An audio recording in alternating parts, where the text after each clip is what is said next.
चलिए last class में हम लोगों ने क्या देखा, इम्यूनिटी देखा है ना, कैसे हमारा बॉडी क्या कर रहा है, डिफेंस कर रहा है। जितने भी बाहर के एंटीजीन्स हमारे बॉडी में एंटर करते हैं तो कैसे हमारा बॉडी कैसे क्या करता है, एंटीबॉडी प्रोड्यूस करता है और हमारे बॉडी को डिफेंस करता है। ये हम लोगों ने लास्ट क्लास में देखा। ठीक है, तो हम लोग कुछ सीवियर डिजीज के बारे में आज जानते हैं। जैसे कि पहला हम लोग पढ़ेंगे एड्स। ठीक है ना, नाम सुना होगा आप लोगों ने। हाँ, एक्वायर्ड इम्यूनो या इम्यून भी रहता है डेफिशिएंसी सिंड्रोम्स। ठीक है ना, एक्वायर्ड मतलब क्या, ये एक्वायर्ड किया जाता है, पढ़ा था ना हमने एक्वायर्ड इम्यूनिटी, है ना। ये एक्वायर्ड होता है ड्यूरिंग लाइफ टाइम, क्या होता है, ये डिजीज हम लोगों को होती है। इम्यूनो डिफिशियंसी सिंड्रोम, इसका मतलब इम्यून से है क्या रिलेटेड, है ना। इसका मतलब क्या, इम्यूनो डिफिशियंसी सिंड्रोम मतलब कि ये एक ऐसी बीमारी है जिससे जो हम लोग के डायरेक्ट इम्यून सिस्टम को अफेक्ट करती है। ठीक है, किसको अफेक्ट करती है, इम्यून सिस्टम को अफेक्ट करती है और हमें इम्यूनो डिफिशियंसी हो जाती है। मतलब हमारा बॉडी जो इम्यूनिटी हमारी जो है ना वो फेल हो जाती है। ठीक है, सिंड्रोम बीमारी, ठीक है, डिजीज। तो इसमें क्या होता है कि ये जो बीमारी है नाम से ही बता दे रहा है कि भाई ये एक्वायर्ड डिजीज है ना। और दूसरी क्या बात कि इसमें आपका इम्यून सिस्टम के अफेक्ट होने वाला है। ठीक है ना, अब इम्यून सिस्टम अफेक्ट हो जाएगा तो क्या होगा, सोचो।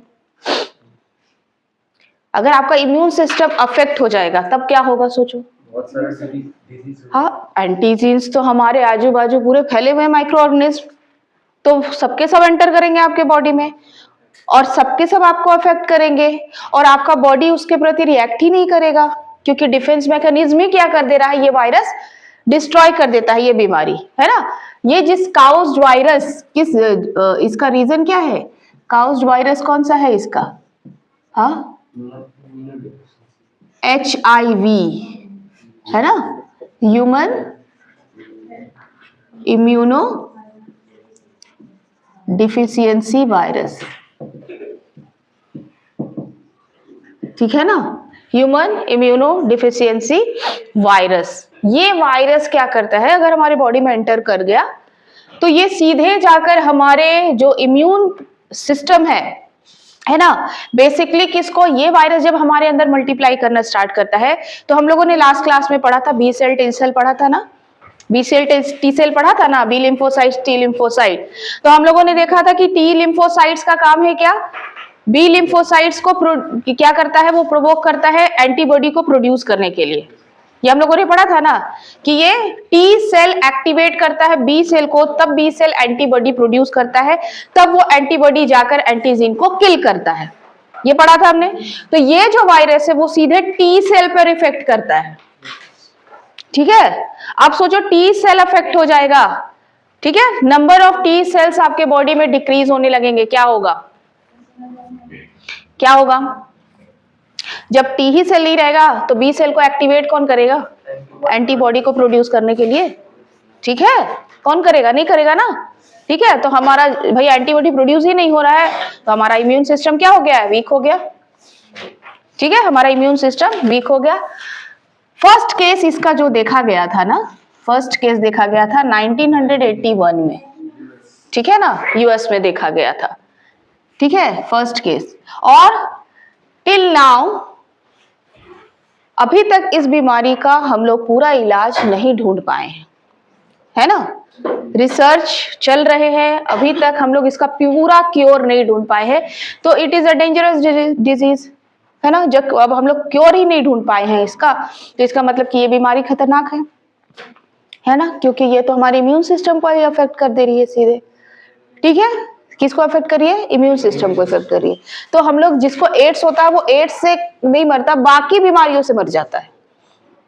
ठीक है, और जो ये एड्स है ना, अगर ये वायरस आपको अफेक्ट किया है तो आपको तुरंत पता भी नहीं चलेगा, 7 से 8 साल के बाद इसके सिम्टम्स दिखाई देंगे आपको, 7 से 8 साल के बाद। ठीक है, इसके सिम्टम्स आपको नजर आने लगेंगे जब आप कंटिन्यूअसली बीमार रहने लगिएगा, तब जाके आप टेस्ट के लिए कराइएगा।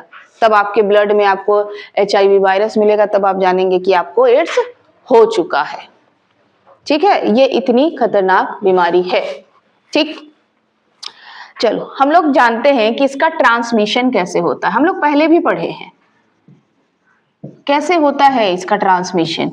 मतलब अगर कोई पर्सन को हो चुका है ना, किसी पर्सन को भाई HIV वायरस ने क्या कर दिया, अफेक्ट कर दिया, तो उस पर्सन को तो हो गया। ठीक है, तो और किस किस के द्वारा ये जो बीमारी है, एड्स जो बीमारी है, वो किस किस कारण से फैलती है ना। तो हम लोगों ने सेक्स लिंक डिजीज में पढ़ा था, और ये कौन से चैप्टर में पढ़ा था हम लोगों ने, सेक्सुअली ट्रांसमिटेड डिजीज पढ़ा था ना हम लोगों ने। तो उसमें आप लोगों ने एड्स पढ़ा था कि सेक्सुअली ट्रांसमिटेड डिजीज कौन सी है, एड्स की है। तो भाई ट्रांसमिशन सबसे पहले तो हो जाता है सेक्सुअल कांटेक्ट से। ठीक, अगर इन्फेक्टेड पर्सन के साथ इंटरकोर्स किया कि जाए तो फिर वो बीमारी क्या होती है, ट्रांसमिट हो जाती है। ठीक, दूसरा कब,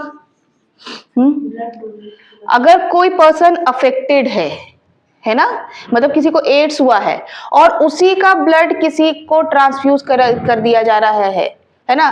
ब्लड अगर आपको इमरजेंसी आ गई तो बहुत जगह हम लोग क्या करते हैं, पहले ब्लड ग्रुप वाले लोगों को ढूंढते हैं, है ना। और अगर अपने परिवार में ही कोई मिल गया देने वाला तो ठीक है, और नहीं तो फिर जो ब्लड बैंक में रखा हुआ स्टोर ब्लड होता है उसको ही हम लोग यूज कर लेते हैं। ठीक है, तो अगर ब्लड बैंक में भी डाला हुआ अगर टेस्ट करके नहीं रखा गया होगा और वो HIV पॉजिटिव होगा, तो वही ब्लड अगर आपको गया तो उसके वायरस आप में एंटर कर गए, करेंगे ना। या कोई पर्सन इफेक्टेड है, बस ब्लड ग्रुप मिलाए, डॉक्टर ने नहीं HIV टेस्ट किया, जबकि अब करना बहुत जरूरी है। जब भी ब्लड ट्रांसफ्यूजन कर रहे हैं हम लोग, है ना, ब्लड ट्रांसफ्यूजन हम लोग कर रहे हैं,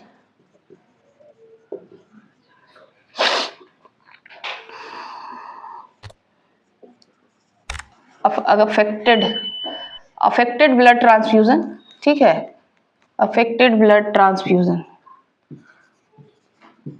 या फिर कॉन्टामिनेटेड ब्लड ट्रांसफ्यूजन भी आप लोग लिख सकते हैं। अगर उसने चेक नहीं करा, अब मैंने क्या बताया कि ये बीमारी के 7-8 साल के बाद पता चलता है कि आपको जब कंटिन्यूअसली क्या होने लगे, आप वीक होने लगे, वेट लॉस होने लगा, ये सब आप इसका क्या है, सिम्टम्स है। ठीक है, तब आपने चेक कराया। बहुत सारी बीमारियों को हम लोग चेक करा लेते हैं, एड्स का तो नहीं कराते हैं जनरली। डॉक्टर अगर ऐसा डिटेक्ट करेगा कि हाँ इसको HIV का टेस्ट करना चाहिए तभी करता है ना। हम लोग खुद जाके तो नहीं कराएंगे कि हम लोग को एड्स है कि नहीं है, नहीं करवाएंगे। तो उस केस में क्या हुआ, अगर मेरे घर में कोई बीमार पड़ा, ठीक है, और मेरा ब्लड ग्रुप उससे मिल रहा, मैं चल जाऊंगी उसको दे दूंगी, लेकिन डॉक्टर का काम क्या है कि उसका पहले HIV टेस्ट जरूर करे। ठीक है, क्योंकि HIV टेस्ट में अगर आपको 1 साल पहले भी हुआ है, आप इन्फेक्टेड, आपके अंदर HIV वायरस है, तो वो तुरंत पता चल जाएगा और उस पर्सन का ब्लड आपको नहीं ट्रांसफ्यूज करना चाहिए। ठीक है ना, तो HIV टेस्ट जरूर करवाए। अगर आप किसी से ब्लड ले रहे हैं तो उसका HIV टेस्ट कराए, उसके बाद ही उससे ब्लड लीजिए, ये प्रिकॉशन है ना। तीसरा क्या, इन्फेक्टेड नीडल्स और सिरिंज कह सकते हैं हम लोग। अब किसी ऐसे पर्सन को इंजेक्शन दिया गया जो इन्फेक्टेड था, जिसके अंदर वायरस था, और उसी सिरिंज से आपको दे दिया गया, तो निश्चित रूप से वो वायरस आपके अंदर ट्रांसफ्यूज हो जाएगा। ठीक है, इसलिए हम लोगों को डिस्पोजल सिरिंज ही यूज करना चाहिए, बस एक बार यूज करना और उसको थ्रो करना है ना। मगर बहुत बार बहुत सारे क्लिनिक्स में, हॉस्पिटल्स में लोग क्या करते हैं, हाँ, बॉईल कर देते हैं, स्टरलाइज करने के लिए बॉईल कर देते हैं। मान लीजिए अच्छे से स्टरलाइज नहीं हुआ तो हम लोगों को ये अलर्ट रहना है ना। आप 10 रुपए के नीडल्स, 10 रुपए का ही आता होगा, ठीक है, 10 रुपए के नीडल्स के लिए इतनी बड़ी बीमारी नहीं ले सकते। अगर हॉस्पिटल और क्लिनिक नया सिरिंज प्रोवाइड नहीं करता है तो यू मस्ट बाय योरसेल्फ, है ना। अपने से लेकर जाइए और नया नीडल ही यूज कीजिए जब भी क्या करें, इंजेक्शन लेना हो। ठीक है ना, जब भी इंजेक्शन लेना हो हमेशा नया सिरिंज यूज कीजिए। हम लोगों को नहीं पता है कि उसके पहले किस पर्सन को वो सिरिंज लगा था। अगर वो इन्फेक्टेड पर्सन होगा शायद उसको भी नहीं पता होगा, है ना। इसलिए हमेशा हमेशा हम लोग को डिस्पोजल सिरिंज का ही इस्तेमाल करना चाहिए। तो आज से ये बात आप लोग जानिए और अपने जितने भी परिवार वाले हैं उनको भी इस चीज के लिए अलर्ट कीजिए कि कभी भी पुराने सिरिंज से इंजेक्शन ना ले, है ना, यूज किया हुआ। चौथा क्या, तो सेक्सुअल कांटेक्ट में आ गया, ब्लड ट्रांसफ्यूजन हो गया, इन्फेक्टेड निडल और सिरिंज हो गया। अगर मदर है ना, इन्फेक्टेड मदर टू चाइल्ड, है ना, अगर मदर के वॉर्म में है चाइल्ड, है ना, तो हम लोगों ने पढ़ा भाई कि मदर और चाइल्ड जो होते हैं वो प्लेजेंटा से कनेक्टेड होते हैं। जो भी मदर खाना खा रही है, जो भी न्यूट्रिएंट्स ले रही है, प्लेजेंटा के थ्रू उस बेबी को मिल रहा है, फिटस को मिल रहा है ना, और जो भी वो वेस्ट क्रिएट कर रहा है वो ब्लड के थ्रू मदर में आ जा रहा है, मदर के ब्लड में फिल्टर्ड आउट हो रहा है, ये हम लोगों ने पढ़ा है। तो जो ब्लड का ट्रांसफ्यूजन चल रहा है ना भाई इधर से उधर, तो अगर आपके ब्लड में वायरस है तो उसके ज्यादा चांसेस है कि वो वहां भी प्लेजेंटा के अंदर भी इंटर करेगा, है ना। तो अगर मदर इन्फेक्टेड है तो वो चाइल्ड को हो सकता है, ठीक है ना, बिल्कुल हो सकता है, ठीक। तो ये 4 मेन कारण हैं किसके, ट्रांसमिशन ऑफ एड्स, है ना, इन कारणों से ये फैलता है, ठीक, एक पर्सन से दूसरे पर्सन, ना कि छींकने से, खांसने से, ठीक है, ये सबसे नहीं, ना एक दूसरे को छूने से, ना ही कोई कपड़े की शेयरिंग से, ना साथ खाना खाने से, बिल्कुल नहीं। अगर अब लोग क्या करते हैं कि अगर पता चल गया किसी को ये है, HIV है, ठीक है, पॉजिटिव है वो, तो उसके साथ ही रहना छोड़ देते हैं, अक्सर ये देखा गया है ना। तो उसके साथ रहने से, उसके साथ आप क्या कर रहे हो, सेम बेडशीट यूज कर रहे हैं आप लोग, या सेम ब्लैंकेट यूज कर रहे हैं आप लोग, ठीक है, या फिर आप साथ में एक ही थाली में बैठकर खा रहे हैं, वो खांस रहा है, छींक रहा है, उससे ये वायरस नहीं फैलता, जैसा कि कोरोना में था, वो अलग वायरस था, है ना।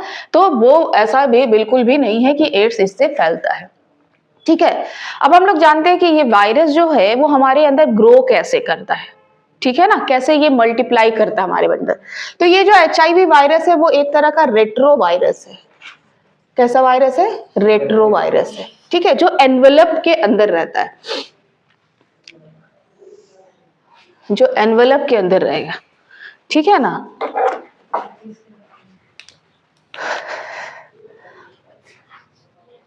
इस तरह की प्रोटीन कोटिंग होती है चारों तरफ से उसके, और इसका जो जेनेटिक मटेरियल है RNA है, ठीक है, कौन है, RNA है। पढ़ा था ना आप लोगों ने, जेनेटिक मटेरियल RNA भी होता है इन सम वायरसेस, ठीक है। तो ये हो गया एनवेलप, ये प्रोटीन कोटिंग हो गया, और ये हो गया जेनेटिक मटेरियल RNA, ठीक है, ठीक, जेनेटिक मटेरियल RNA। अब देखो, अब ये वायरस आपके बॉडी के अंदर एंटर कर गया, ठीक, enter into the infected healthy person, healthy person, ठीक, हेल्दी पर्सन के अंदर ये जैसे ही क्या करेगा, एंटर करेगा। अब देखो ये वायरस क्या है, RNA है, ये वायरस क्या है, RNA है, ठीक। अब ये क्या करेगा ना आपके बॉडी में, भाई ये वायरस का काम क्या है, आप लोगों को मालूम है कि वायरस अगर बॉडी के बाहर है तो वो क्या है, इनएक्टिव है। ये तभी ग्रो करता है जब ये किसी होस्ट के अंदर जाता है ना, तब ये लिविंग कहलाता है, नहीं तो ये नॉन लिविंग थिंग्स में हो गया, ठीक है ना। ये एक ऐसा माइक्रो ऑर्गेनिज्म है जो जिसको होस्ट चाहिए ग्रो करने के लिए, बिना होस्ट के ये ग्रो नहीं कर सकता, वो डेड ऑर्गेनिज्म कहलाएगा, है ना। तो जब भी ये होस्ट के अंदर एंटर किया, ठीक, तो ये RNA क्या करेगा, हम लोगों ने पढ़ा है क्या, हम लोगों ने पढ़ा था कि DNA से RNA होता है, बनता है, याद है, तो इसको हम लोग ट्रांसक्रिप्शन कहते हैं, याद है, हाँ, DNA से RNA फॉर्म हो गया तो ये क्या करता है, ये RNA से DNA फॉर्म कर देता है, RNA से DNA फॉर्म कर देता है, जिसको कहते हैं हम लोग रिवर्स ट्रांसक्रिप्शन। और कौन से एंजाइम से होता है, रिवर्स ट्रांसक्रिप्टेज, ठीक है ना, रिवर्स ट्रांसक्रिप्टेज एंजाइम्स यहां पर काम करता है, ठीक। अब देखो ये RNA क्या किया, DNA में फॉर्म हो गया, ठीक, मतलब ये डबल स्ट्रैंड का हो गया होगा, ठीक, चलो इसमें नहीं बनाते, अलग से बनाते हैं। ठीक है, ये हो गया आपका आरएनए। और फिर ये क्या कर रहा है, डबल स्टैंडर्ड फॉर्म कर दिया। ठीक है ना, यहां पर हो गया रिवर्स ट्रांसक्रिप्शन। रिवर्स ट्रांसक्रिप्शन से ये कौन सा डीएनए है, वायरल डीएनए है, वायरल है ना, ये वायरस का है ना, वायरल आरएनए, वायरल डीएनए। अब भाई ये तो किसके अंदर घुसा हुआ है, होस्ट के अंदर घुसा हुआ है, मतलब हमारे ही न्यूक्लियस के अंदर घुसा हुआ है। अब जो होस्ट है ना, वो डीएनए को सोचेगा कि मेरा ही डीएनए है। ठीक है, वो क्या समझेगा कि मेरा ही डीएनए है, और क्या करेगा ये, फिर इस डीएनए से आरएनए फॉर्म करेगा ट्रांसक्रिप्शन में। ठीक है, और रिप्लिकेट भी कर रहा है भाई, रिप्लिकेट भी कर रहा है और ट्रांसक्रिप्शन भी कर रहा है, सारा काम करने लगा फिर ना। ठीक है, अब ये क्या करेगा भाई, हाँ, मल्टीपल, अब जितने भी सेल बनेंगे, जितने भी सेल बनते जाएंगे ना, अब ये सब में क्या आ गया, वायरल डीएनए, वायरल आरएनए पहुंच गया। फिर ये वायरल आरएनए क्या करेगा, फिर से डीएनए बनाएगा। ठीक है, फिर से रिवर्स ट्रांसक्रिप्टेज करेगा और फिर से वो आरएनए बनाएगा, फिर आरएनए, इस तरह से वो क्या होने लगा, मल्टीप्लाई करने लगा और सारे सेल्स में क्या होने लगा, फैलने लगा। ठीक है, तो इस तरह से ये क्या करता है, ग्रो करता है, अपनी संख्या को क्या करता है, बढ़ाते जाता है, बढ़ाते जाता है। ठीक है, ठीक, अब ये सेल्स आपके अंदर है और आप ही से कोई इंजेक्शन, आप ही का इंजेक्शन लेके, आप ही का ब्लड को उठा के किसी पे डाल दिए, चला गया ये। हाँ, ये क्या कर रहा है, अब तो सारे पूरे बॉडी में फैल रहा है ना, पूरे बॉडी में ही चल रहा है ये काम।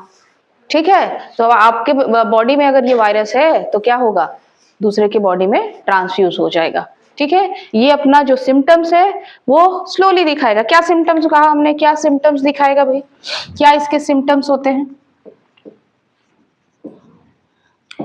हाँ, वेट लॉस, सबसे पहले वेट लॉस होना शुरू होगा। डायरिया हो सकता है इस पर्सन को, डायरिया बार बार होगा। ठीक है, डायरिया बार बार होगा। और क्या होगा इसको, फीवर आएगी, है ना, फीवर आएगी, स्वेटिंग होता रहेगा। और क्या होगा, जो भी बीमारी, कोई भी बीमारी हो जाएगी। ठीक है, अब जिसका माइक्रो ऑर्गेनिज्म अटैक किया वो तो होता ही रहेगा। ठीक है ना, मतलब कि अगर कोई माइनर डिजीज भी है, माइनर डिजीज कैन काउज क्या, डेथ। ठीक है, फिटल हो सकता है, खतरनाक हो सकता है। ठीक, माइनर डिजीज भी क्या हो सकता है, उसके लिए खतरनाक हो सकता है, क्योंकि इस पर्सन का इम्यून सिस्टम क्या हो गया है, अफेक्ट हो गया। अब ये क्या कर रहा है, जितना वायरस बढ़ रहा है, जैसे जैसे इसकी संख्या बढ़ रही है, ठीक है ना, by increasing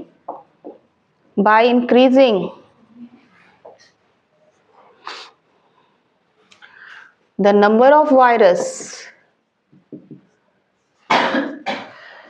count of T cell decreases। ठीक है, जैसे जैसे इस वायरस की संख्या बढ़ती जाएगी, टी सेल का काउंट क्या होगा, लो होते चला जाएगा। अब टी सेल का काउंट लो होता जा रहा है, आपके ब्लड में ही है ना ये सब तो, ठीक है ना। अब टी सेल का काम अगर कम होते जा रहा है, संख्या कम होती जा रही है, तो भाई बी सेल को एक्टिवेट कौन करेगा, एंटीबॉडी प्रोड्यूस करने के लिए। ठीक है ना, तो ये टी, और फिर टी सेल का काम है कि मैक्रोफेजेस सेल्स मैक्रोफेजेस जो होते हैं बाहर के, जो भी, उसको ये खाता भी है, किल भी करता। किलर टी सेल भी था ना, याद है, किलर टी सेल जो डायरेक्ट किल करता था, तो वो काम भी नहीं हो रहा है, एंटीबॉडी भी प्रोड्यूस नहीं हो रही है, और टॉक्सिसिटी को ये किल भी नहीं कर पा रहा है, कुछ नहीं कर पा रहा है। ठीक, तो ये पर्सन इस तरह से क्या हो जाता है, बिल्कुल इन्फेक्टेड हो जाता है। ठीक, अब हम लोग क्या जानते हैं कि हाँ, ये जो, ठीक, इतनी बात, जब टेस्ट क्या है, डायग्नोसिस कैसे होता है इसका,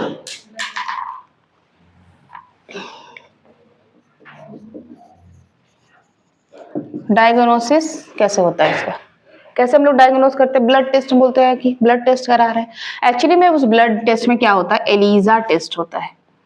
एलिजा टेस्ट। ठीक है, एलिजा टेस्ट क्या हो गया? हाँ, क्या हो गया इसका फुल फॉर्म? एंजाइम लिंक्ड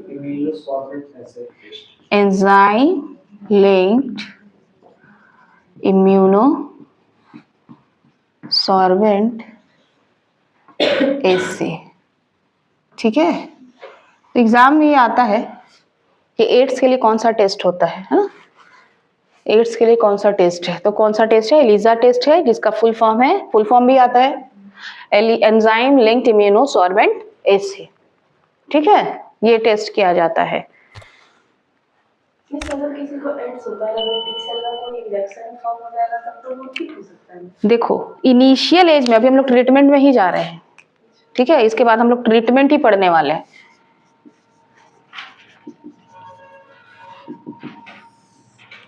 है ना, मैंने क्या बोला कि ट्रीटमेंट अभी इसका नहीं आया है ना, लेकिन अगर पार्शियल ट्रीटमेंट इज पॉसिबल। ठीक है, पार्शियल ट्रीटमेंट में कुछ हद तक हम लोग क्या कर सकते हैं, इसको ट्रीट कर सकते हैं। मतलब उस पर्सन को हम लोग एंटी रेट्रोवायरस की दवाई दे करके, ठीक है, रेट्रोवायरस है ना ये, तो एंटी रेट्रोवायरस की दवाई दे करके हम लोग उसको कुछ दिन तक और जिंदा रख सकते हैं, पर उस वायरस को खत्म नहीं कर सकते। ठीक है, कुछ दिन तक हम लोग उसको जिंदा रख सकते हैं, उसके लाइफ टाइम को बढ़ा सकते हैं। ठीक, तो पार्शियली ट्रीटेड है ना, partially treated in initial phase by giving antiretrovirus medicine। ठीक है ना, बट कहावत सुनी होगी आप लोगों ने, prevention is better than cure. तो इस बीमारी को बचने का कार्य क्या है भाई? एक ही तरीका है कि आप प्रिवेंशन को क्या करें, फॉलो करें। है ना, जैसे हम लोगों ने रीजन देखा यहाँ पर कि किस किस रीजन से ये फैल रहा है। अब किसी को हो गया है तो हम लोग कुछ नहीं कर सकते, लेकिन अपने आप को बचाने के लिए क्या कर सकते हैं? है ना, किसी को हो गया है तो कुछ नहीं कर सक रहे हैं, लेकिन हम अपने आप को कैसे सेव कर सकते हैं? तो हम लोग क्या क्या प्रिवेंशन लेंगे? ठीक है ना, प्रिवेंशन। ठीक, रीजन यहाँ देखते चलते हैं कैसे कैसे ट्रांसफ्यूज हो रहा है, तो क्या क्या प्रिवेंशन हम लोग लेंगे, क्या लेंगे भाई? हाँ, हम लोग पढ़े थे कॉन्डम। ठीक है ना, तो ये पहला है भाई, यूज ऑफ कॉन्डम, क्योंकि कॉन्डम के थ्रू क्या होता है? हाँ, ट्रांसमिट नहीं होती है ना, सेक्सुअल डिजीज ट्रांसमिट नहीं होगी। दूसरा क्या कर सकते हैं भाई? अवॉइड कर सकते हैं multiple partners, avoid multiple partners. ये भी हम लोग पढ़ चुके हैं कि मल्टीपल पार्टनर्स होने से भी सेक्सुअली ट्रांसमिटेड डिजीज बहुत होती है ना, तो अवॉइड कर सकते हैं। तीसरा क्या कर सकते हैं? अपने पार्टनर का टेस्ट करा लो भाई, है ना, श्योर हो जाए दोनों कि हम लोगों को क्या नहीं है, एड्स नहीं है। तो HIV test must have been done before intercourse. ठीक, अब ये तीनों काम अगर हम लोग कर ले तो हम लोग सेक्सुअली ट्रांसमिटेड डिजीज, मतलब ये सेक्सुअल कांटेक्ट से जो फैल रहा है, इसको तो रोक सकेंगे। ठीक है ना, इसको तो हम लोग रोक सकेंगे। यूज करें कॉन्डम, मल्टीपल पार्टनर्स ना करें, और HIV टेस्ट करा ले पार्टनर का, है ना, तो इन तीनों चीजों को करके तो हम लोग रोक सकेंगे। ट्रांसफ्यूजन की बात आ रही है तो भाई बिल्कुल क्या करे? हाँ, टेस्ट द ब्लड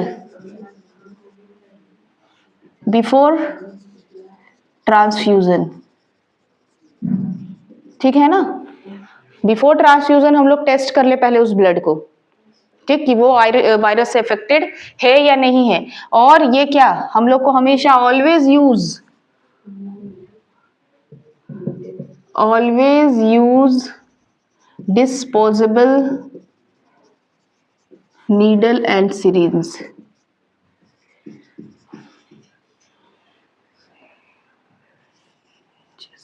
आ रहे, ठीक है ना, हम लोगों को क्या करना है, हमेशा यूज करना है डिस्पोजेबल सिरिंज या नीडल्स, ठीक है। तो ये हमारा क्या हो गया, एड्स हो गया, ठीक। Ads acquired immuno deficiency syndrome जो हो रहा है किससे, HIV वायरस से, ह्यूमन इम्यूनो डिफिशियंसी वायरस से, और ये सीधे अफेक्ट कर रहा है हमारे इम्यून सिस्टम को, ठीक है ना। ये इम्यून सिस्टम को अफेक्ट करता है, इसलिए क्या होता है हमारे बॉडी में एंटीबॉडी फॉर्मेशन नहीं हो पाता है, क्योंकि ये चीज जानना है हम लोग को कि ये जो वायरस फैल रहा है ये सीधे हमारे टी सेल को ही क्या कर रहा है, उसके काउंट को कम करता है। बता दो डॉक्टर लोग को, बता दो तुम तो मतलब लगे हुए हैं साइंटिस्ट इसमें, लेकिन अभी तक नहीं खोजा जा चुका है, ठीक है ना। सोचो इतने सालों से ये काम चल रहा है, 81 में ही पहले खोजा गया था, कितने साल हो गए, हाँ 81, कितने साल हो गए,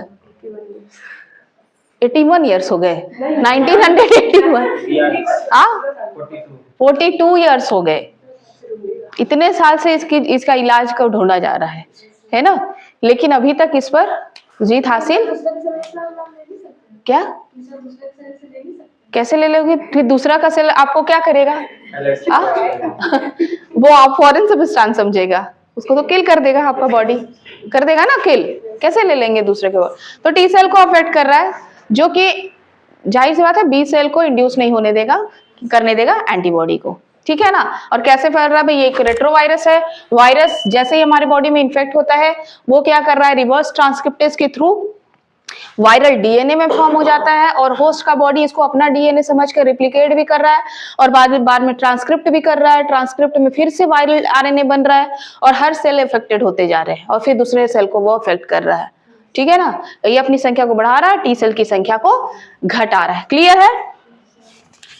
अब हम लोग पढ़ते हैं दूसरा बीमारी, कैंसर, जो आज के समय में एक खतरनाक बीमारी है, ठीक है ना।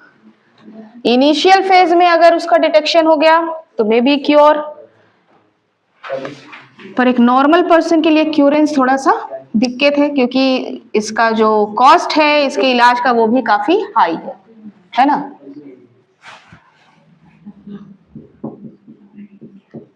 कैंसर, ठीक है ना। एक शब्द में अगर हम लोग इसको बात करें तो abnormal uncontrol growth of cell, ठीक है ना। अबनॉर्मल अनकंट्रोल ग्रोथ हो रहा है सेल का, कौन सा, अबनॉर्मल सेल का ग्रोथ हो रहा है ना। मतलब अबनॉर्मल सेल किसको कह रहे हैं, वो सेल जिसमें कैंसर हो चुका है और उसी का मल्टीपल ग्रोथ हो रहा है, ठीक है ना, उसका काउज क्या है, कैंसर, ठीक। अब ये जो अबनॉर्मल ग्रोथ हो रहा है, हम लोग अपने आसपास भी अगर देखें तो हमारे फैमिली में ही मोस्टली की आप लोग की बात नहीं कर रही, लेकिन मोस्टली के फैमिली में अब ये बीमारी कॉमन है, ठीक है ना। मोस्टली की बीमारी मेरे फैमिली में भी हो चुका है, इसलिए बोल रही हूँ मेरे मतलब कि मोस्टली लोगों फैमिलीज में ये आजकल सुनने के लिए बहुत कॉमन डिजीज हो गया कैंसर, और आप लोग देखेंगे हर जगह सुनाई दे रहा है ये बीमारी, है ना। तो ऐसा नहीं है कि इसको क्योर नहीं किया सकता, अगर नहीं किया जा सकता, अगर इनिशियल फेज में इसके फेजेस होते हैं, first stage, second stage, third stage, fourth stage, है ना। अगर इनिशियल फेज में इस बीमारी का पता लग जाता है तो it can be easily cured, मगर अगर इनिशियल फेज में नहीं पता लगता है तो क्या होता है, फिर उसको बचा पाना मुश्किल हो जाता है, ठीक है ना। हाईली कॉस्टली है, जिसका शरीर जो हमेशा फिजिकली अपने बॉडी का रेगुलर चेकअप करवाता रहता है उसी पर्सन को ये पता लगता होगा, हाँ, और दूसरे को पता लगते लगते देर हो जाती है। और हम लोग की एक आदत भी है ना कि अगर हम लोग थोड़ा बीमार पड़े तो हम लोग अपने शरीर पे ही छोड़ देते हैं कि हमारा इम्यून सिस्टम ठीक कर देगा, अरे छोड़ो हटाओ हटाओ, ज्यादा टेस्ट नहीं कराते। और इसी चक्कर में क्या होता है, ये कैंसर सेल को टाइम मिल जाता है अच्छा खासा ग्रोथ करने का, ठीक है ना। हमारी बॉडी में अगर कहीं कोई गिल्टी हो जाती है तो हम लोग नॉर्मल ट्रीटमेंट कराते रहते हैं, नॉर्मल ट्रीटमेंट जरूर कराना चाहिए, है ना। साल में एक बार हम लोग को पूरा बॉडी चेकअप जरूर कराना चाहिए, ताकि अगर कोई ऐसा सेल डेवलप हो रहा है तो इनिशियल फेज में ही पता चल जाए और हम लोग उसका क्योर कर सके, ठीक है ना। तो एक्चुअली में अब normal uncontrol growth of cell क्या फॉर्म कर रहा है, ट्यूमर फॉर्म कर रहा है, ठीक है। ऐसे हम लोग जान रहे हैं कि जो नॉर्मल सेल है वो क्या करता है, ग्रो करता है, डिवाइड होता है, कुछ दिन जीता, फिर वो डेड हो जाता है, ठीक है ना। तो एक तरह से सेल का डिवीजन चल रहा है, नए नए सेल बन रहे हैं और दूसरी तरफ से डेड भी होता जाता है। लेकिन ये जो अबनॉर्मल सेल होते हैं, जब मैंने थोड़ा सेल साइकिल के बारे में भी आप लोगों को बताया था, है ना, तो सेल साइकिल अगर डिस्टर्ब हो जाता है तो हम लोग अबनॉर्मल सेल को भी मल्टीप्लाई करने लगते हैं, तो उसकी संख्या बढ़ने तो लगती है लेकिन वो डेड होता ही नहीं है, ठीक है ना, उसका डेथ नहीं होता उस सेल का, और डेथ नहीं होने के कारण वो ट्यूमर फॉर्म कर देता है, ठीक। वो क्या फॉर्म करता है, ट्यूमर फॉर्म कर देता है, फॉर्म ट्यूमर। अब ये ट्यूमर ही क्या होता है, अब कहीं ट्यूमर फॉर्म हो गया, वही किसी के फॉर्म में गिल्टी के फॉर्म में निकल जाता है, या फिर जरूरी नहीं कि गिल्टी के फॉर्म में निकले, वो अंदर ही अंदर क्या हो रहा है, ग्रो कर रहा है, ठीक है ना। तो ट्यूमर, तो ट्यूमर का अगर हम लोग टाइप्स देखें तो क्या सारा ट्यूमर जो है वो कैंसर का कारण होता है, ऐसा बात नहीं है, है ना। दो तरह के ट्यूमर होते हैं, एक होता है बेनिग्न, ठीक लिखे हैं, हाँ ठीक है, बेनिग्न ट्यूमर, और दूसरा होता है मैलिग्नेंट, ठीक है ना।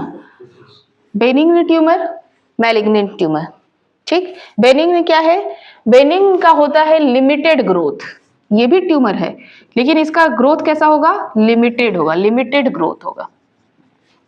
वहीं पर मैलिग्नेंट ट्यूमर जो है इसका अनलिमिटेड ग्रोथ होता है और बहुत तेजी से फैलता है, ठीक है ना। ये जो बेनिग्न ट्यूमर है ना, जहां पर हुआ है लिमिटेड ग्रोथ है वहीं पर रहेगा, वहीं पर जो भी इन्फेक्ट करना करेगा वो चारों ओर फैलेगा नहीं, अपनी संख्या को वो बहुत बढ़ाएगा, पूरे शरीर में नहीं फैलाएगा, ठीक है ना। लेकिन मैलिग्नेंट ट्यूमर जो है अनकंट्रोल ग्रोथ या अनलिमिटेड ग्रोथ, अनलिमिटेड ग्रोथ होता है इसका, ठीक है ना, अनलिमिटेड ग्रोथ होगा, ठीक। ये क्या होगा भाई, दूसरे जगह पर नहीं फैलेगा, do not spread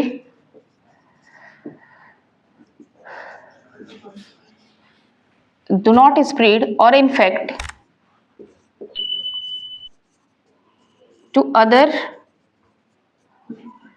part of body, या फिर सेल, दूसरे सेल को अफेक्ट नहीं करता है, लेकिन ये क्या होता है, spread continuously and infect all parts of the body और सेल, ठीक है, पूरे बॉडी में ही फैलने लगता है धीरे धीरे, ठीक। किसके थ्रू फैलता है भाई, किसका पूरा नेटवर्क है हमारे बॉडी में, ब्लड का और लिम्फ का, है ना, ब्लड और लिम्फ के दोनों के थ्रू ये क्या करता है, पूरे बॉडी में फैलना स्टार्ट करता है। एक जगह रहना इसको पसंद नहीं है, ये अपनी संख्या को बढ़ाएगा और पूरे बॉडी में क्या करेगा, फैलेगा, और दिस काउज द कैंसर, ठीक है ना। मतलब malignant tumour is caused cancer, ठीक है। बेनिग्न ट्यूमर से कैंसर नहीं होता है, and it can be treated ना, it can be treated and it also be removed by surgery, ठीक है ना, इसको सर्जरी के थ्रू हटाया भी जा सकता है, ठीक है। बेनिग्न ट्यूमर को सर्जरी के थ्रू हटा भी सकते हैं, मैलिग्नेंट ट्यूमर इतना फैल जाता है कि इसको सर्जरी के थ्रू हटाना मुश्किल है, ठीक है। और मैलिग्नेंट ट्यूमर ही जो होता है वो मेनली काउज करता है क्या, कैंसर को, ठीक। तो ये जो प्रोसेस है ना, मैलिग्नेंट ट्यूमर जिसके थ्रू क्या हो रहा है, कंटिन्यूअसली पूरे बॉडी में एकदम तेजी से फैलता जा रहा है, ठीक। तो इस प्रोसेस को हम लोग कहते हैं, प्रोसेस इज कॉल्ड मेटाजेनेसिस, ठीक है। क्या बोलते हैं हम लोग, मेगा लिखा नहीं, मेटाजेनेसिस, ठीक, मतलब कि process by which malignant tumour spread continuously through out the body is called metagenesis. ठीक है, मतलब मैलिग्नेंट ट्यूमर जिस प्रोसेस के थ्रू क्या कर रहा है, पूरे बॉडी में फैल रहा है, उसको हम लोग क्या कहते हैं, मेटाजेनेसिस कहते हैं। ठीक है, मेटाजेनेसिस कहते हैं। मेटास्टैटिस, मेटास्टैटिस, चलो मेटास्टैटिस, मुझे भी कुछ गड़बड़ तो लग रहा था। मेटास्टैटिस, ठीक है ना, मेटास्टैटिस कहते हैं। ठीक, मेटास्टैटिस, ठीक है ना। अब हम लोग पढ़ते हैं कि भाई कौन से एजेंट हैं जो कैंसरस सेल बना रहे हैं, क्या कारण है भाई, agent that cause cancer is called, क्या बोलते हैं इसको, कार्सिनोजेन्स।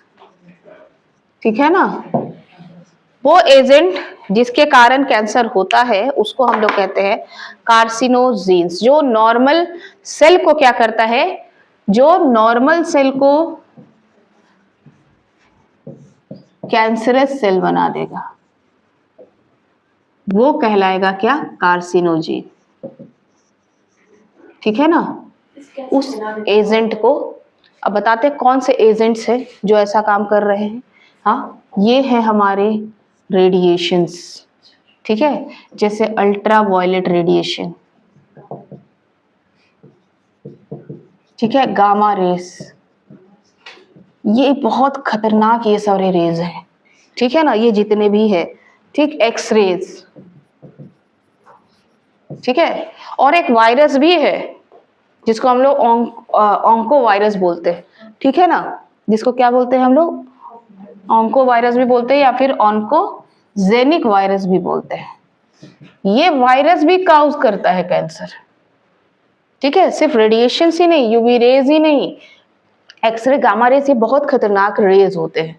ये आपके सेल में डिफेक्ट लाते हैं। हम लोग देखे थे कि डिफेक्ट बहुत तरीके से होता है हमारे सेल में, है ना, तो ये डिफेक्ट कई तरीके से ये रेडिएशंस लेके आते हैं। ठीक है, और ये ऑन्कोजेनिक वायरस जो है ना, ये भी क्या करता है, कैंसर को काउज करता है। मतलब ये नॉर्मल सेल को कैंसरस सेल्स में क्या करता है, कन्वर्ट करने का कारण होता है। ये ऑन्कोजेनिक वायरस जो है, इसके कुछ एग्जाम्पल है, जैसे कि HPV, जिसका फुल फॉर्म होगा human papilloma virus, human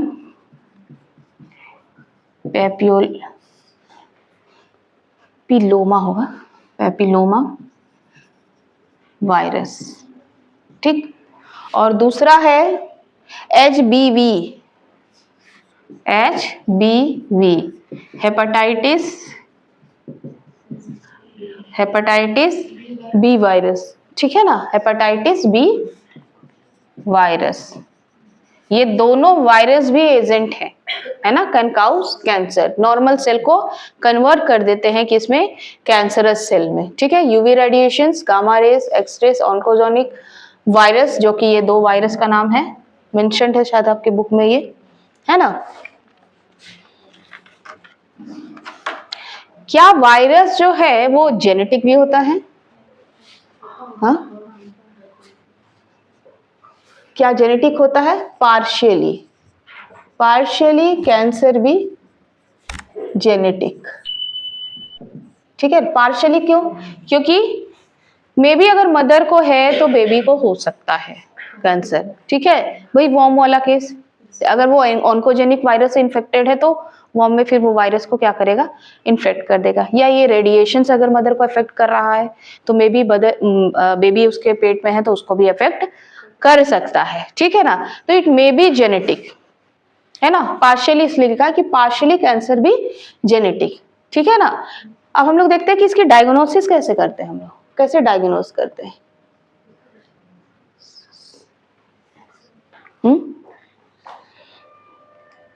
test कर लेंगे हम लोग, है ना, अगर ट्यूमर कहीं पर हुआ है। ठीक है, तो एक टेस्ट है जिसका नाम है बायोप्सी। सुने हैं नाम ना आप लोगों ने? हाँ, बायोप्सी में क्या होता है, नहीं सुना है तो बायोप्सी में क्या होता है ना कि अगर आपके किसी बॉडी पार्ट में क्या है, ट्यूमर फॉर्म हो गया है, ठीक है ना, किसी बॉडी पार्ट में ट्यूमर फॉर्म हो गया है और लग रहा है डॉक्टर को कि ये कैंसरस सेल हो सकता है, तो क्या करते हैं वो कि उस ट्यूमर से थोड़ा सा 2-4 सेल थोड़ा सा निकाल करके और बायोप्सी टेस्ट के लिए भेजते हैं। बायोप्सी टेस्ट को क्या किया जाता है, माइक्रोस्कोप के अंदर इस सेल को क्या किया जाता है, स्टडी किया जाता है कि क्या इसका ग्रो नॉर्मल सेल की तरह है या फिर कैंसरस सेल की तरह है, ठीक है। उससे ये पता लगा लिया जाता है कि इस पर्सन को कैंसर है या नहीं, ठीक।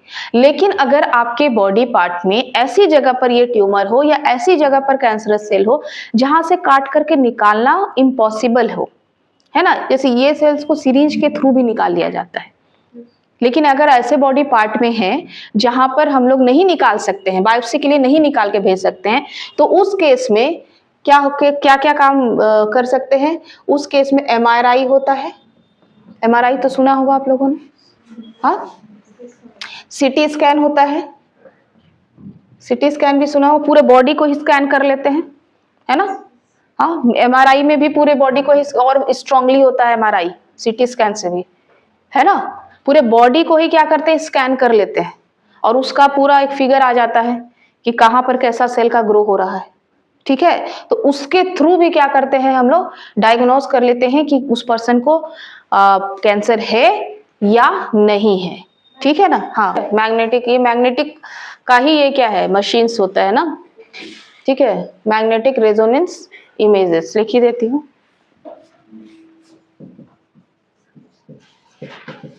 रेजोनेंस है ना, इमेजेस, ठीक। किसमें, इमेजिंग, ठीक है, ठीक है। तो इसके थ्रू क्या कर सकते हैं हम लोग, पता कर सकते हैं कि उसके बॉडी में क्या है, पूरा कैंसरस सेल है या नहीं है ना। तो ये टेस्ट कर लेते हैं हम लोग, इन टूल्स की मदद से क्या कर सकते हैं हम लोग, डायग्नोज कर सकते हैं, ठीक। Biopsy test, MRI, CT scan, ठीक है। और रेडियोग्राफी के थ्रू भी होता है, ठीक है ना, रेडियोग्राफी भी के थ्रू भी हम लोग क्या कर सकते हैं, डायग्नोसिस कर सकते हैं। रेडियोग्राफी, ये सारी टेक्निक्स है जो कि क्या करती है, आपके पूरे बॉडी को ही स्कैन कर लेती है, ठीक है ना। अगर अभी हम लोगों ने बात कर लिया कि अगर अर्ली स्टेज में हम लोग को पता चल जाए कि कैंसर सेल का डेवलपमेंट हो रहा है तो इट कैन बी क्योर, ठीक है ना। लेकिन अगर लेटर स्टेज में पता चले तो इसका ट्रीटमेंट थोड़ा सा मुश्किल हो जाता है, क्योंकि कैंसर सेल इतने ज्यादा फैल चुके होते हैं और ये इतनी तेजी से फैलते हैं, है ना, कि बहुत मुश्किल है फिर इसको कंट्रोल कर पाना। लेकिन कैसे ट्रीटमेंट किया जाता है वो जानते हैं हम लोग, कैसे ट्रीटमेंट करते हैं। तो आप लोगों ने बहुत चीजों को सुना भी होगा। देखो, अगर इनिशियल स्टेज में पता चल गया तो सर्जरी के थ्रू कर सकते हैं हम लोग, है ना। अगर इनिशियल स्टेज में ही पता चल गया तो सर्जरी कर देंगे भाई। ट्रीटमेंट,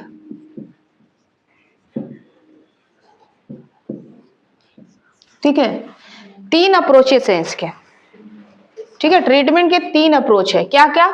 एक तो सर्जरी कर दो, अगर इनिशियल स्टेज में पता चल गया है तो सर्जरी कर दीजिए, लेकिन बहुत क्या करके, बहुत ध्यान रखकर सर्जरी की जाती है, क्योंकि ये सेल्स जो होते हैं ना, अगर इनमें सर्जरी के टूल्स लग जाएं तो ये और तेजी से क्या होते हैं, फैलना शुरू करते हैं। तो डॉक्टर पूरा क्या करता है, एग्जामाइन कर लेता है कि सर्जरी के लायक है या नहीं है, ठीक है ना। तो सर्जरी के लायक है तो ही सर्जरी होगी, वो भी मैं बोल रही हूँ बार बार, अगर इनिशियल फेज में पता चल गया है तो ही सर्जरी होगी, क्योंकि बाद में डॉक्टर अगर सर्जरी की ओर जाते भी हैं तो वो बता देते हैं पेशेंट्स को कि आपके बचने के चांसेस कितने, 10% है, ठीक है। आफ्टर सर्जरी आप अगर रिस्क लेना चाहते हैं तो हम ऑपरेट करेंगे, नहीं तो नहीं करेंगे। 10%, 20%, 5%, तो कुछ लोग रिस्क लेते हैं, करवाते हैं और बच भी जाते हैं, ठीक है ना।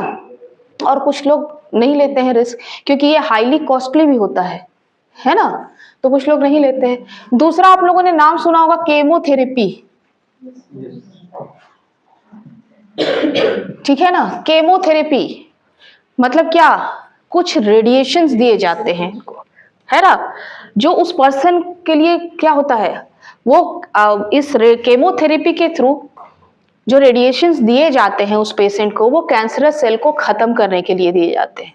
ठीक है, तो इनिशियल फेज में इसका बहुत साइड इफेक्ट था। इनिशियल फेज में मतलब केमोथेरेपी के थ्रू पूरे बॉडी के बाल ही चले जाते थे, है ना। आप लोगों ने ऐसे पर्सन्स का फोटो वगैरह देखा होगा जिसको क्या था, कैंसर हुआ था और केमोथेरेपी दी गई थी, तो जितने भी बाल, इवन आईब्रोज के बाल, ये सब के सब हट जाते हैं। ठीक है, सब खत्म हो जाते थे। पर अब न्यू टेक्नोलॉजी और आई है, थोड़ा और डेवलपमेंट हुआ है, तो अब नहीं भी जाता है ना। वो डिपेंड करता है कि आपको कितने पावर का केमोथेरेपी दिया जा रहा है। अब आपका सेल, कैंसर सेल बहुत ज्यादा इफेक्टिव है, कम रेडिएशन से नहीं किल हो रहा है, तो थोड़ा रेडिएशन को बढ़ाते हैं, है ना। तो जैसा हम लोग रेडिएशन को बढ़ा रहे हैं वैसा इफेक्ट हमारे बॉडी में देखने के लिए मिलता है। पर मे बी इससे क्या होता है, कैंसर सेल खत्म होते हैं, तो उसका सेशन चलता है, क्योंकि आपका बॉडी, अब आपका एज कितना है वो भी फैक्टर करता है कि आपका बॉडी कितने केमोथेरेपी को झेल सकता है। ठीक है ना, बॉडी ऑलरेडी वीक हो जाती है जब हम लोग कोई छोटी सी बीमार पड़ते हैं, तो इतना बड़ा बीमारी में तो बॉडी वीक हो गया। आपका बॉडी कितने केमोथेरेपी के सेशंस होते हैं, एक ही बार पूरा दे दिए ऐसे नहीं, है ना। कुछ कुछ दिन के गैप्स के बाद क्या किया जाता है, इस केमोथेरेपी को दिया जाता है according to your age, according to your power, कि आप क्या कर सकते हो, कितने केमोथेरेपी के सेशन लेने के लिए आपका बॉडी सक्षम है, उतना ही दिया जाता है ना। और उसी बीच में अगर कैंसर सेल खत्म हो गए तो ठीक, तो बहुत लोगों के होते हो भी जाते हैं, बहुतों के नहीं भी हो पाते हैं। ठीक है ना। चलिए नेक्स्ट है रेडियोथेरेपी। नेक्स्ट है रेडियोथेरेपी। ठीक है, तो ये केमोथेरेपी में केमिकल्स का क्या होता है, केमिकल्स दिए जाते हैं। ठीक है ना, केमोथेरेपी में केमिकल्स दिए जाते हैं। ठीक, और रेडियोथेरेपी में क्या किया जाता है, रेडियोथेरेपी में हाँ गामा रेज या कोई रेज को इस्तेमाल करके कैंसरस सेल को क्या किया जाता है, किल किया जाता है। ठीक है, तो ये और भी ज्यादा पावरफुल होता है। तो अगर ये हो गया, अगर ट्रीटेड हो गया, डॉक्टर कोशिश करते हैं जितना देर तक कर सकते हैं, है ना। और अगर वो कम है, कैंसरस सेल आपके कम है, तो बहुत चांसेस है, आप लोगों ने सुना भी होगा कि बहुत लोग कैंसर से वापस आ भी गए हैं, है ना। तो बहुत चांसेस है कि वो जो भी पर्सन अफेक्टेड पर्सन है वो ठीक हो जाए, और बहुत चांसेस ये भी है कि अफेक्टेड पर्सन ठीक नहीं हो। तो इनिशियल फेज में ब्रेस्ट कैंसर को आराम से क्योर किया जा सकता है। अगर ब्रेस्ट कैंसर, अब कैंसर के भी बहुत टाइप है ना, अब जिस पार्ट को अब अफेक्ट कर रहा है ना, जैसे लंग को अफेक्ट कर रहा है तो लंग कैंसर, ठीक है, ब्रेस्ट को अफेक्ट कर रहा है तो ब्रेस्ट कैंसर, ठीक है। जैसे कि थ्रोट को भी, है ना, कंटिन्यूअसली अगर आप टोबैको ले रहे हैं, हाँ उसको चीव कर रहे हैं तो उसका काउज भी कैंसर होता है। तो लोग आजकल क्या कर रहे हैं, बहुत फैशन हो गया टोबैको लेना, सिगरेट पीना, नहीं पिएंगे तो भाई हम लो ही हो जाएंगे, लो ग्रेड में आ जाएंगे, है ना। और एट योर एज, यही एज है जब लोग क्या करते हैं, अपने टीन्स का प्रेशर ज्यादा रहता है। जैसे ग्रुप है, 4-5 बंदों का ग्रुप है, उसमें एक ले रहा है तो दूसरे को क्या करेगा, डीमोटिवेट करेगा, तुम ले लेते, बच्चे हो तुम, हाँ बच्चे हो क्या हो, ये मतलब इतना बोलेगा कि वो बेचारा क्या करेगा, एक बार ट्राई कर लेगा। और एक बार ट्राई करने के बाद, क्योंकि वो रिलीफ, अभी हम लोग ड्रग देखेंगे ना, ड्रग देखेंगे, वो इतना रिलीफ देता है कि वो पर्सन को फिर दोबारा लेने का मन करेगा ही करेगा। हाँ, लेकिन उसका कंटिन्यूअसली यूज आपके बॉडी को इतना ज्यादा हार्म करता है कि आपको कैंसर तक लेके पहुंचा देता है। ठीक है ना, उस पर चले जाते हैं। तो कौन सा बॉडी पार्ट, भाई माउथ कैंसर भी है, थ्रोट में भी अफेक्शन होता है, और जरूरी नहीं है कि आप टोबैको ले रहे हैं तो ही इन्फेक्ट हो इससे, है ना। बाकी हम लोग जो रीजन देख रहे हैं ना, उससे के कारण भी माउथ है, क्योंकि ऐसे लोग को मैंने कैंसर होते देखा, माउथ कैंसर होते देखा, जो चाय तक नहीं पीते थे। ठीक है, चाय भी में भी तो कैफीन रहेगा, कॉफी पी में भी रहेगा, है ना। जो चाय भी नहीं पीते थे, कुछ नहीं खाते थे, उनको भी माउथ कैंसर मैंने देखा। ठीक है ना, तो ऐसा नहीं है कि जो अफेक्टेड है, मतलब जो सब ले रहा उसी को होगा, जो नहीं ले रहा उसको भी हो सकता है। ठीक है ना। तो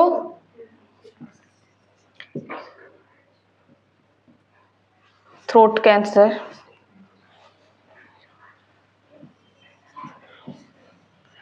फिर आपका लीवर कैंसर भी होता है,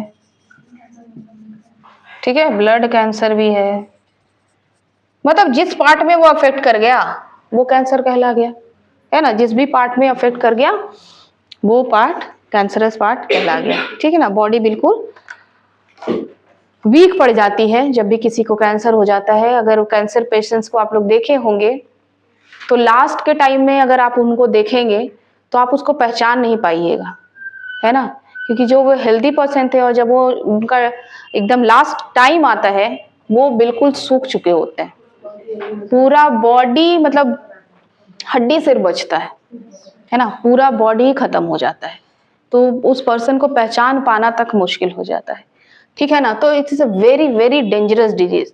तो हम लोगों को क्या करना चाहिए, इससे बचने के लिए क्या कर सकते हैं?